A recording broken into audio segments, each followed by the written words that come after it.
Changes are in store for Round Rock ISD student leaders and athletes after several cheerleaders were kicked off their team's squad. And now the district says it's doing away with its zero-tolerance approach.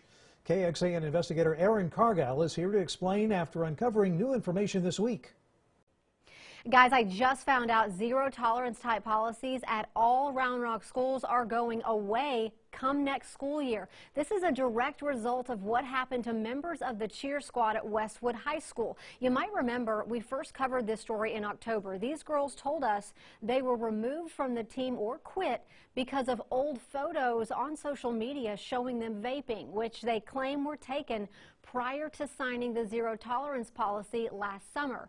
Now, the district's communications director is telling me district leaders believe a zero-tolerance approach is, quote, outdated, and that a committee is working on new policies that are more consistent across the board and allow for second chances when warranted. Here's another piece of new information. The district confirmed 2 Westwood lacrosse players admitted to being high on marijuana at a high school football game. They were not kicked off the team. They were disciplined with 30 days in alternative school. The district told me lacrosse players are not under a zero-tolerance policy because it's considered a club sport and is not regulated by UIL.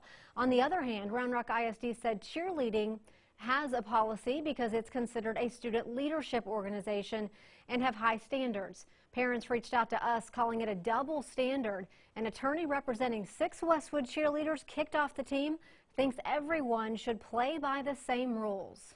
I think that it would probably be wise for the district to make sure that their policies are applied within all of their schools and with all of their different clubs and their different sports, so that everybody knows when you're a student at Round Rock ISD and when you participate in extracurricular activities at Round Rock ISD, this is what's expected of you. And she's still going through the grievance process with the district, arguing the zero-tolerance policy is a gender stereotyping policy because it's not across the board for all sports or student leadership organizations. The district could not tell me who it does and does not apply to. Back to you. And as for the cheerleaders who were kicked off the squad, they're allowed to rejoin. They just have to try out again and go through certain classes that address vaping. Tonight, a new pair of studies is shedding some light on lung injuries linked to e-cigarettes. The Centers for Disease Control and Prevention found that vaping-related ER visits were increased starting in January of 2017. They spiked in June of this year. The scientists say after peaking in September, they have since declined. And in a second study, researchers compared fluid samples from 51 vaping-related lung injury patients in 16 states to those of healthy people. They found that vitamin E acetate was the culprit in most of the cases. They found that in nearly all of the patients, but not in any of the healthy people.